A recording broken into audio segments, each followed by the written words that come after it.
One of the toughest things you ever do must be to look at a visitor in your own living room and say to him or her, I want you to leave this house. Maybe it's a person you care about, perhaps a relative or friend or someone with whom you're hoping to strengthen your relationship. In fact, you might have noble intentions toward that person. But circumstances have arisen that cause you to say to that person, your pulse pounding, I'm sorry, but you've got to leave right now. Please pack up your things and go. Leave my home. It's something absolutely foreign to most of our natures. Yet the Bible actually teaches us to do exactly that within the church house. As we enter 1 Corinthians chapter 5, we find some very strict house rules posted in the front hallway. Sometimes Paul tells us we have an obligation to say to someone, friend, you're out of here. We're sorry, but you have to go. It's ironic that we come to this particular principle right after 1 Corinthians 4 that seems to have, as its theme, judge not, that ye be not judged, and only God knows all. However, we did also recognize that the organized church, the body of Christ, as we like to say, does sometimes have a responsibility to look at a person right in the eye and say not one, but two things. First of all, friend, there's a problem here. We may not know your heart, and only God knows your final destination, but your behavior can be seen, and we've seen it. And second, as we move into 1 Corinthians 5, there may come a time when the church has to add a second edict. Friend, you're going to have to leave. You cannot stay within this body, not the way things are now. Certain events caused Paul to lay down these guidelines for the Christian faith. Verse 2, it is actually reported that there is sexual immorality among you, and of a kind that does not occur even among pagans. A man has his father's wife, and you are proud. Shouldn't you rather have been filled with grief and have put out of your fellowship the man who did this? A man was openly sleeping with his father's wife, probably his stepmother, as most scholars conclude. Of course, the Bible itself absolutely forbids such a relationship, as we read in Leviticus 18 and Deuteronomy 22. Even secular society looked aghast at such a relationship. No wonder Paul reacts in horror, exclaiming, look, even the pagans in this city think what's going on here is wrong. And you people have it happening in the church?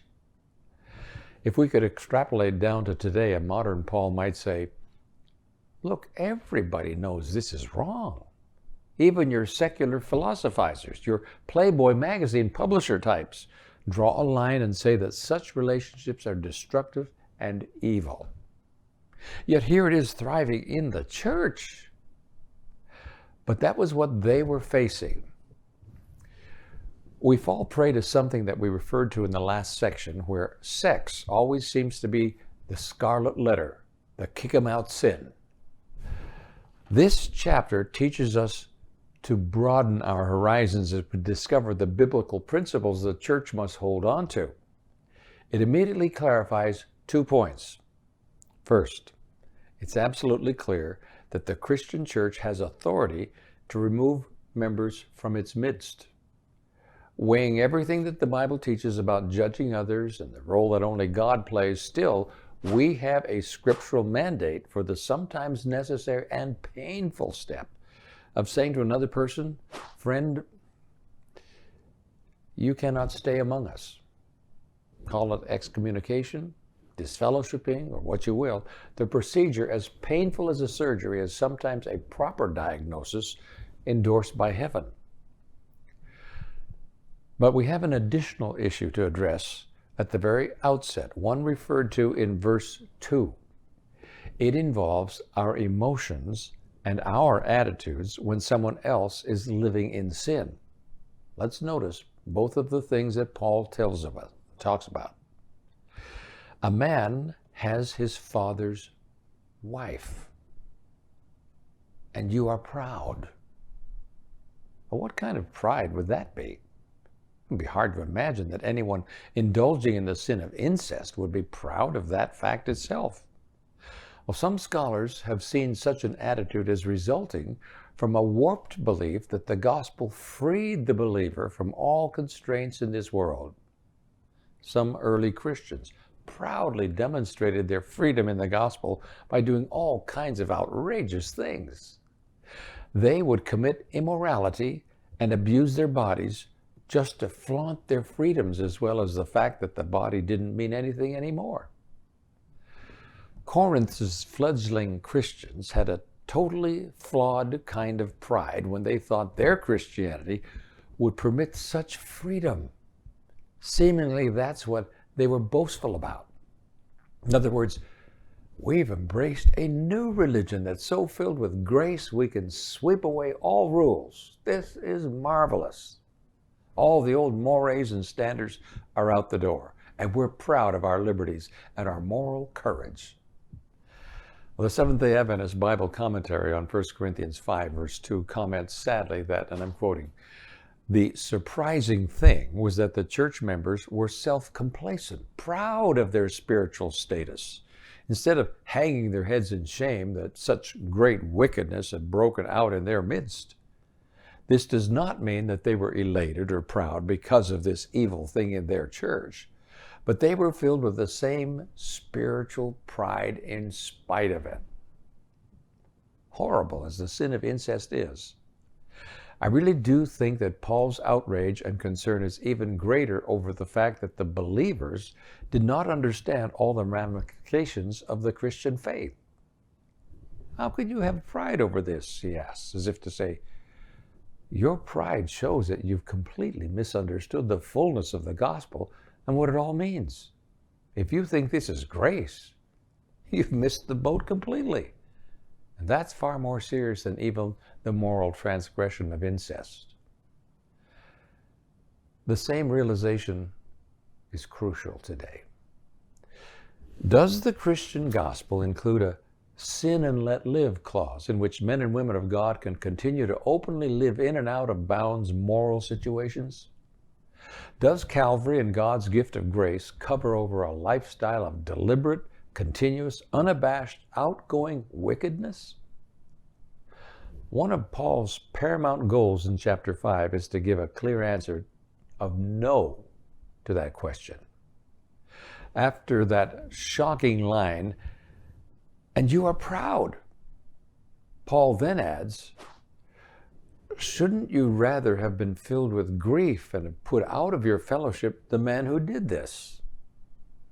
3 words here describe for us the emotion we should have when we come to someone's doorstep to deliver discipline from the church: filled with grief. And such occasions should be a moment of lament, a time of surgical sorrow. The body of Christ aches when it has to exclude a member from the joys of fellowship.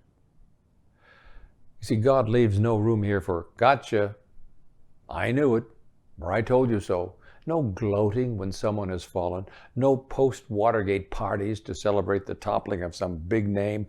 No fireworks outside San Quentin Penitentiary or celebrating that someone inside has met the fate of the gas chamber at midnight. The only emotion described and permitted here is to be filled with grief. Mourned, the King James says, mourning in sorrow and shame.